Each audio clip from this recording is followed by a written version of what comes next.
مولا حسین نے یزید کے خلاف کیوں خروج کیا؟ وہاں پہ بھی صبر کرنا چاہیے تھا نا، وہ تو فاسق تھا بالکل. اب تو کہتے ہیں کہ فاسق کے خلاف خروج نہیں ہے. اب سن لو جی امیر شیعہ مذہب میں یہ نہیں ہے کہ آپ حاکم وقت کے خلاف خروج نہیں کر سکتے، یہ آپ کا مذہب ہے. میں نے آپ کے مذہب کے مطابق جواب دیا. شیعہ مذہب میں امام معصوم کو حق ہے، امام معصوم کو حق ہے کہ اگر اس کے پاس ساتھی ہیں چاہے وہ کم بھی کیوں نہ ہو، وہ حاکم وقت کے خلاف خروج کریں. امام حسین علیہ السلام کو لوگوں نے نصرت کے وعدے دیے ہیں. جب وہ مدینے میں تھے، وہاں سے مکے چلے گئے، تو وہاں پہ ہزاروں کے تعداد میں خط آئے تھے، خطوط آئے تھے کہ آپ آ جائیں، ادھر شام آ جائیں، کوفہ آ جائیں، ہم آپ کے سپاہی، ہم آپ کے لشکر ہیں، پورا عراق آپ کے ساتھ ہے. ہزاروں کے تعداد، ایک خط نہیں، ہزاروں کے تعداد میں خط آئے. پھر انہوں نے اپنے چچا کے بیٹے جناب مسلم ابن عقیل ابن ابی طالب رضی اللہ عنہم اجمعین، ان کو کوفہ بھیجا ہے کہ آپ چیک کریں وہاں کے حالات کو، آپ جو اپنی چشمدید جو حالت ہے مجھے بتائیں. اور خط دیا کہ یہ میرا بھائی ہے، یہ میرا چچا زاد بھائی ہے، میرا بھائی ہے، میں ان کو، میرا نمائندہ ہے، ان کو بھیج رہا ہوں تاکہ یہ مجھے بتائیں. تو مسلم ابن عقیل جب آئے کوفے، تو کوفے والوں نے ان کی بڑی استقبال کیا، سب نے ان سے بیعت کیا، اور وہاں پہ انہوں نے بہت ہی ان کا شاندار وعدے کا اور پورے جوش و خروش سے ساتھ دینے کے وعدے دیے. تو انہوں نے خط لکھا امام حسین علیہ السلام کو کہ آپ تشریف لائیں، پورا عراق آپ کے ساتھ ہے. تو اس طرح اگر امام حسین، لیکن امام حسین علیہ السلام کو بخوبی پتہ تھا کہ وہ کربلا جائیں گے، عراق جائیں گے تو وہاں شہید ہو جائیں گے، کیونکہ رسول اللہ صلی اللہ علیہ وسلم نے بتایا تھا، وہ تو ان کو بخوبی معلوم تھا. لیکن اگر وہ نہ جاتے نہ نکلتے تو پوری تاریخ ان کو کنڈیم کر دیتی کہ آپ کے ساتھ عالم اسلام کا سب، وہ اس وقت عراق جو تھا نا، وہ صرف ابھی موجودہ عراق نہیں ہے، یہ پورا جو آپ کا بس عراق سے لے کر آپ کا یہ پورا تہران، یہ خراسان، یہ سب اسی گورنرشپ کے انڈر تھے. یعنی یہ کئی ممالک آج کے دور میں دیکھیں، کئی ملکیں بنتی ہیں، پورا عراق، پورا ایران، پاکستان کے کچھ حصے، افغانستان کے کچھ حصے، ازبکستان کے کچھ حصے اس میں آ جاتے ہیں. یہ پورا علاقہ آپ کے ساتھ تھا، یہ پورا جو اتنے لاکھوں کی تعداد میں فوج تھی، آپ نے خود نہیں قبول کیا، اور آپ مکے میں رہیں، اور وہاں پہ کیونکہ یزید نے تہیہ کر رکھا تھا کہ حج کے موسم میں ان کو شہید کیا جائے مکے میں، وہاں پہ لوگوں کو بھی بھیجا تھا، کیونکہ مکے میں تو کوئی لڑائی لڑ نہیں سکتا. وہاں پہ انہوں نے ان کو اس طرح بھیجا تھا کہ وہ اپنے احرام کے لباس میں تلوار چاقو وغیرہ ساتھ رکھیں، تو وہ حج کی حالت میں جا کے ان کو مار دیں. امام حسین علیہ السلام اگر ادھر یا مکے میں شہید ہو جاتے یا کربلا آ جاتے. اگر مکے میں رہتے تو اس کے پہلی بات ہے کہ مکے کی جو قداست ہے کہ وہاں پہ لڑائی نہیں ہونی چاہیے، وہاں وہ جو ہے وائلیٹ ہو جاتا، اور وہ نہیں چاہتے تھے کہ ان کی وجہ سے مکے کی جو ہے وہاں پہ خون ریزی ہو، کوئی کعبہ حرم کی کوئی بے حرمتی ہو. ان کی روایات بھی ہیں اس مسئلے پر.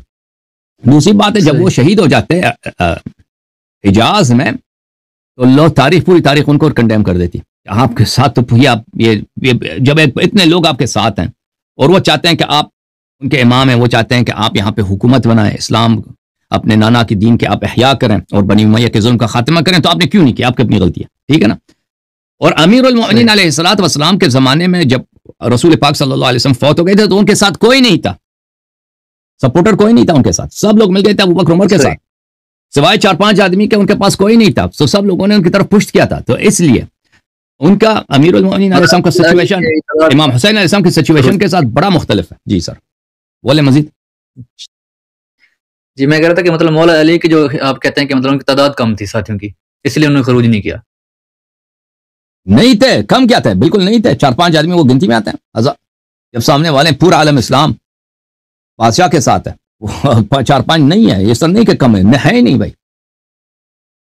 چلے میں دوسرا سوال کر لوں پھر.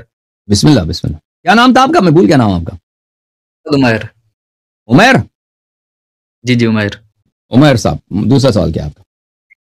اچھا حسن بھائی، جو ہمارا جو اہل سنت کا عقیدہ ہے نا کہ نبی علیہ السلام صلی اللہ علیہ وسلم اب امی تھے، ان کو پڑھنا لکھنا نہیں آتا تھا، ہمارا یہ عقیدہ ہے اہل سنت کے نزدیک نا. تو اہل تشیع کا کیا عقیدہ ہے اس بارے میں؟ امی کا مطلب ہے کہ وہ ام القری مکہ سے تھے. ہمارا عقیدہ یہ کہ رسول پاک صلی اللہ علیہ وسلم نے کسی کی شاگردی نہیں کی ہے، یعنی کسی بشر کی انہوں نے شاگردی نہیں کیا. ہاں، کسی بشر کی انہوں نے شاگردی نہیں کیا، لیکن اللہ تعالیٰ نے ان کو سارے علوم و فنون دیے تھے. اور جاہل کہنا نبی صلی اللہ علیہ وسلم کو ان کو پڑھنا لکھنا نہیں آتا، یہ سب بدترین جہالت ہے. یہ سرور کائنات جو پوری انسانیت کے معلم ہیں ان کے شان کے خلاف ہے. رسول اللہ صلی اللہ علیہ وسلم کو لکھنا پڑھنا سب زبانیں آتی تھیں، لیکن یہ اللہ کی جانب سے ان کے پاس یہ علم تھا. اللہ کی جانب سے. اگر کسی یونیورسٹی میں پڑھے ہوتے تو لوگ کہتے ہیں کہ بھائی چلیں, انہوں نے جو قرآن جو شریعت لائی ہے ان کی تحقیق ہے, وہاں پہ شاگردی کی کتابیں پڑھی ہیں وہ یہود نصارہ کا, اس سے مل ملا کے, لیکن انہوں نے کسی بشر کی شاگردی نہیں کیا. وہ سب عرب نے دیکھا تھا کہ وہ بچپن سے ان کے درمیان رہ رہے تھے, اور انہوں نے کبھی کوئی وہاں پہ اسکول وغیرہ تھا بھی نہیں مکے میں, وہاں پہ کسی کی شاگردی نہیں کیا, لیکن اللہ کی جانب سے ان کو پورا علم تھا. بخاری وغیرہ میں بھی روایات ہیں کہ رسول اللہ صلی اللہ علیہ وسلم پڑھنا جانتے تھے, لکھنا بھی جانتے تھے, لیکن اس کے باوجود وہ امی کہتے ہیں ان کو, امی یعنی وہ پڑھنا لکھنا نہیں جانتے تھے. تو ہمارا عقیدہ نہیں ہے, رسول اللہ صلی اللہ علیہ وآلہ وسلم پڑھنا لکھنا جانتے تھے. جی سر. اچھا, تیسرا سوال میں کر لوں پھر آخری. جی سر, جی سر بولیں. اچھا حسن بھائی, تیسرا سوال میرا یہ ہے کہ آپ کی جو کتب ہیں وہ تو ہمارے اہل سنت والے بالکل نہیں مانتے. وہ کہتے ہیں راویوں کا مسئلہ ہے یا کچھ بھی کہہ لیں. جو ہماری کتب ہیں وہ آپ لوگ نہیں مانتے. آپ لوگ کہتے ہیں کہ اس کے راوی پہ جرا ہے, فلانا فلانا فلانا, جو اس کا مطلب دونوں طرف سے نا ریئیکشن ہوتا ہے کہ کتب کو بالکل کوئی نہیں مانتا. اب باقی بچتا قرآن. قرآن میں بھی اگر دیکھا جائے نا, وہاں پہ جو اس کی جو یوں ترجمہ کی طرف جائیں یا ٹرانسلیٹ کی طرف جائیں تو وہاں پہ بھی اہل تشیع کا ترجمہ الگ ہوتا ہے, اہل سنت کا مختلف ہوتا ہے. تو اس میں یہ بھی اختلاف ہے. دوسری طرف اگر دیکھا جائے کہ امام مہدی علیہ السلام جو ہے نا, وہ ایک کامن پرسنالٹی ہیں دونوں کے نزدیک, اہل سنت اور اہل تشیع کے نزدیک. جب وہ واپس دنیا میں تشریف لائیں گے تو وہ کن کی کتابوں عمل کریں گے, اہل تشیع کی یا اہل سنت کی؟ تو میرے بھائی پہلی بات ہے کہ قرآن کو دونوں فریقین مانتے ہیں, مشترکات بہت ہیں, نبی کو مانتے ہیں, پیغمبر کو مانتے ہیں, قبلہ کو مانتے ہیں, نماز کو مانتے ہیں, اور ہمارے درمیان جو مشترک احادیث ہیں, اس طرح نہیں ہے کہ ہم بالکل آپ کے کوئی کسی حدیث کو نہیں مانتے, آپ ہماری کسی حدیث کو نہیں مانتے. ہمارے درمیان بہت سارے احادیث ہیں جو مشترک ہیں, جو دونوں مانتے, دونوں یہ تو سب پہ حجت ہے, فریقین پہ حجت ہے. ہاں البتہ جو وہ حدیث جو صرف شیعوں نے نقل کیا آپ نہیں مانیں گے, اور جو حدیث آپ لوگوں نے منفرداً نقل کیا ہمارے اہل بیت علیہ السلام نے اس کی تصدیق نہیں کیا, ہم اس کو نہیں مانتے. تو یہ ہے پہلی بات. یہ ہے. دوسری بات, جب امام مہدی علیہ السلام آئیں گے تو دیکھیں جو اسلام ہمیں پہنچی ہے, اب اس بات کو بہت اچھی طرح سے یاد رکھنی چاہیے, جو ہمارے پاس ہے یعنی رسول پاک صلی اللہ علیہ وسلم جو علم اللہ کی جانب سے لے کے آئے تھے, ان کے جو خطبے تھے صلی اللہ علیہ وسلم, ان کی جو وہ دیکھیں مکے میں وہ 13 سال تھے. اب آپ اپنے کتب میں جا کے دیکھیں کہ ان کی مکی احادیث کتنے, نہایت ہی کم, بہت ہی کم. صحیح. بلکہ مکے میں ان کے حالات زندگی کیا ہے یہ آپ کو سیرہ کے کتب میں بہت کم ملیں گے. بالکل ٹھیک ہے نا, ہاں بہت کم ہے. ان کے اب ان کے اقوال, ان کے افعال جو ہیں مکے میں وہ کیا کرتے تھے, اٹھک بیٹھک, یہ ان کا تو ہر عمل اسوہ ہے حسن ہے, ہر عمل اسوہ حسن ہے. بالکل. ان کے ہر فعل میں اتنی حکمت کے ابواب ہیں کہ ہم اس کو سمجھ بھی نہیں سکتے. پھر وہ مدینہ ہے تو مدینہ کے کچھ احادیث زیادہ ہیں, لیکن اس طرح نہیں ہے کہ ان کے سارے جتنی باتیں ہیں وہ ریکارڈڈ ہوں. ان کے بہت باتیں جو ہے نا, بہت کم باتیں ریکارڈڈ ہیں. وہ روزانہ کتنے افعال بجا لاتے تھے, کیا کیا کرتے تھے. مثلا ان کا جو وضو ہے, ان کے جو اذان ہے, ان کے اذان پہ کوئی صحیح حدیث نہیں ہے جماعت مخالفین کے پاس. ان کی جو وضو ہے, ان کے وضو کے متعلق بھائی اتنے صحیح احادیث. ان کے نماز جو ہے کہ وہ ہاتھ باندھ کے پڑھتے تھے, نعت کھول کے پڑھتے تھے. اب سب جو ہے ہمارے بھائی ہاتھ باندھ کے پڑھتے ہیں, ایک حدیث بھی نہیں ہے کہ وہ ہاتھ باندھ کے پڑھتے تھے. ٹھیک ہے نا, جو حدیث ہیں وہ اس میں یہ ملتا ہے کہ پیغمبر صلی اللہ علیہ وسلم اس میں ہاتھ باندھنے کا کوئی ذکر نہیں ہے. تو بہرحال ان کے خطبے, ان کے وہ دعائیں کرتے تھے اللہ کے نزدیک, اللہ سے مناجات کرتے تھے, اور ان کے افعال اقوال جو ہمیں پہنچا نا وہ 1000 میں سے ایک پہنچا ہے. آپ کی خدمت میں عرض کروں, ایک آدمی 23 سال نبوت میں کیا وہ دن رات کیا کرتا ہے, کیا بولتا ہے, یہ اگر اس کو ریکارڈ کریں نا تو یہ ایک دنیا کی سب سے بڑی لائبریری بنتی ہے. لیکن جو ہمیں پہنچی ہے, ہاں آپ سے اپنی صحیح احادیث کا اگر آپ جو ہمارے مسلمان بھائی ہیں ان کی گنتی کریں, یہ 3-4 ہزار سے زیادہ نہیں ہے. صحیح جو حدیث ہے 3-4 ہزار سے نہیں ہے. اچھا وہ صحیح بھی ڈیفینیشن ایسی ہے کہ ڈیفینیشن اس کی بہت لیکس ہے, ڈیفینیشن اس کی بہت اس میں لچک ہے. صحیح کا مطلب یہ نہیں کہ یقینی, صحیح کا مطلب کچھ اور لیتے ہیں, تبھی تو وہ حدیث 3-4. اگر صحیح کا مطلب یقینی لے لیں تو اس 1000 بھی نہیں پہنچتے آپ کے حدیث. بات یہ ہے. تو عرض, ہاں بالکل, یہ جو صحیح کہتے ہیں صحیح کا مطلب یقینی تھوڑی ہوتا ہے. صحیح کا مطلب ہے وہ لفظ صحیح جو ہے نا, اردو زبان میں, عربی زبان میں صحیح جب کہتے ہیں اس کا مطلب ہے کہ واقعہ صحیح ہے. ہاں کیا فرمایا آپ نے, سند ان کی ٹھیک ہوتی ہے, مطلب صحیح ہوتی ہے. باقی ہاں سند یہ ہے کہ ان کے رجال ثقات ہوں اور سند میں اتصال ہو, اس کو صحیح کہتے ہیں. لیکن وہ واقعا ایسا ہوا یا نہیں ہوا ہمیں نہیں معلوم. صحیح ہے.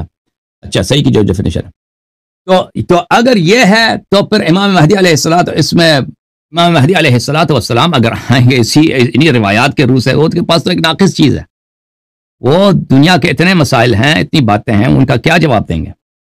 اور مثلا اسلامی حکومت بنائیں گے، وہ اسلامی حکومت کے احکام ہیں ہی نہیں روایات میں، اسلامی حکومت کے بالکل احکام نہیں، ہاں بالکل نہیں۔